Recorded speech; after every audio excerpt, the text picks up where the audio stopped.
Hello and welcome back to the Millennium Sessions podcast. My name is Dara Murray and today I'm joined by John Lee Gaughan, a singer and songwriter from County Mayo. John, how are we? All good, man. Thank you for having me. Great stuff, no problem at all.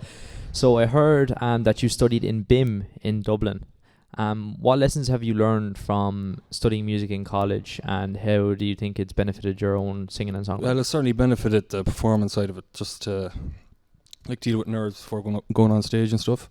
And even like the business side of it, we have a business module in the college, and it gives you good insight into how the industry, how it works, and how to deal with people, and just overall improve as a musician.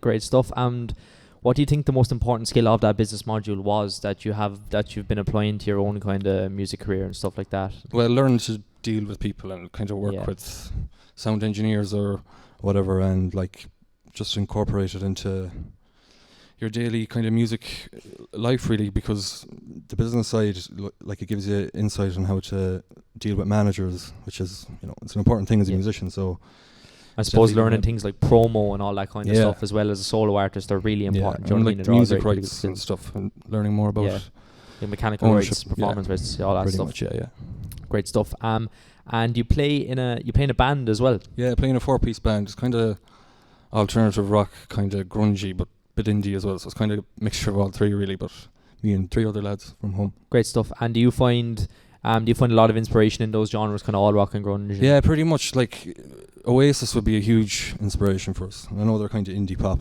or indie rock, but Nirvana, then grunge, and then kind of Wonder Horse are kind of like that alternative rock kind of sound. Yeah, I suppose Wonder Horse are making big waves now, especially in music, massive, in the indie scene or whatever. 100%. Do you think Oasis would be one of your earliest influences when it comes to music? Yeah, Noel Gallagher songwriting and Liam Gallagher's vocals have been a huge inspiration to my own songs and my own music. So yeah, I suppose that's why they're so famous and why they're so big as well.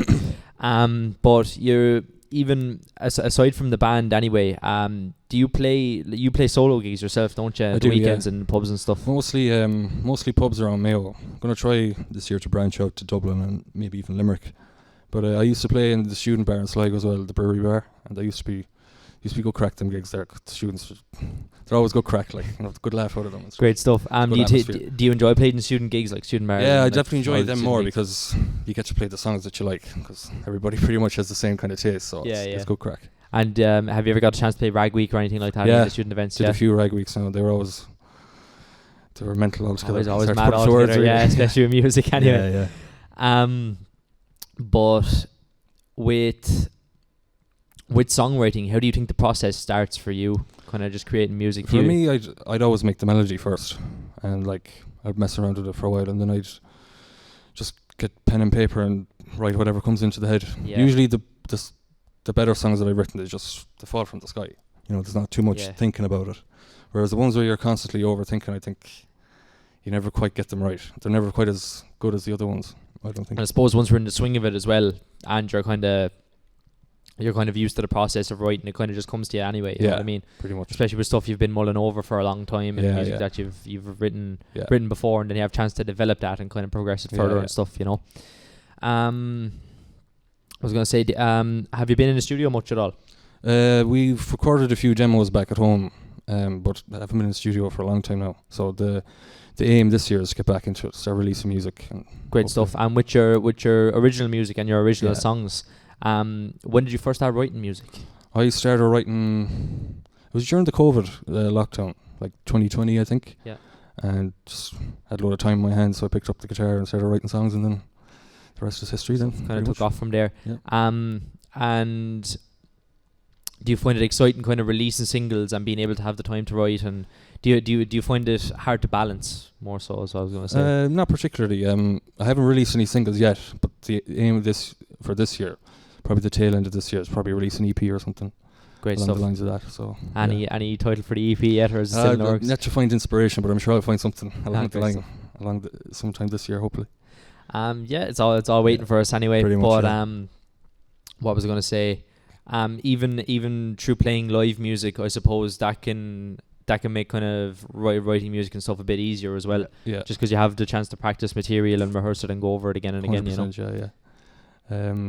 I try and even at my gigs, I'll always try and sneak in a few originals here and there, because I know most of my gigs and pubs will be kind of covers and stuff, but there's no harm in sneaking in a few originals. Yeah, I suppose that's an important part of it as well, the whole process. Yeah, because it's good to get feedback then from the crowd and see what they think. So, you know, what to develop and what to kind of leave alone, that kind of way. Yeah.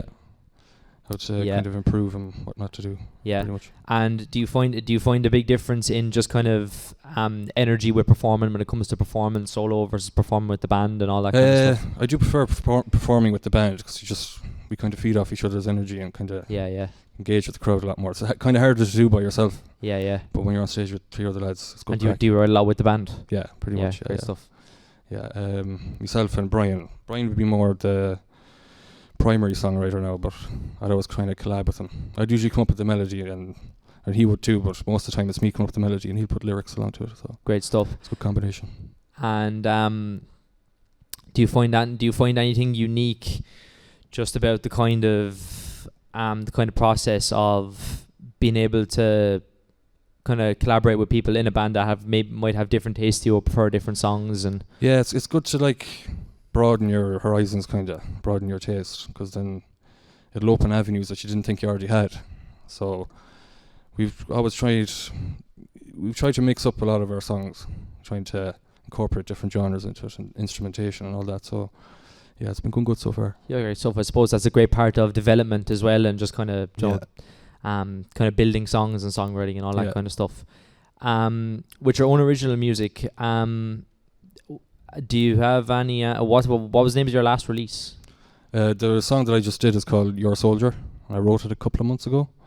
Just sat down with the acoustic, and as I said, them songs just fall from the sky, really, stuff, without overthinking. And that's been going well live as well. You've been playing that for a good while. It's had good reception. Yeah. How long were you playing it for before you decided to release it as a track?